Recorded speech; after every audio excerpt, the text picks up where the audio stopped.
ரிஸ்குடைய கவலையை நீங்கள் ஒருபோதும் செய்யாதீர்கள், முயற்சி மட்டும் செய்யுங்கள். ரிஸ்க் கொடுக்கிறது அல்லாஹ்வின் புறத்தில் இருக்கிறது. ஆனால் ரிஸ்க் வாங்குறதுக்காக வேண்டி நிச்சயமாக முயற்சி செய்யணும்.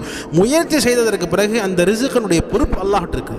அல்லாஹ் குர்ஆனில் தெளிவாக சொல்லுகிறான், வமா மின் தாபத்தின் ஃபில் அர்தி இல்லா அலல்லாஹி ரிஸ்குஹா. இன்னும் உணவளிக்க அல்லாஹ் பொறுப்பேற்றுக் கொள்ளாத எந்த உயிரினமும் பூமியில் இல்லை என்பது அல்லாஹ் சொல்றான். உலகத்தில் வசித்திருக்கக்கூடிய வாழ்ந்து கொண்டிருக்கக்கூடிய அத்தனை ஜீவன்களுக்கும் அல்லாஹ் ரிஸ்க் எழுதிவிட்டான்.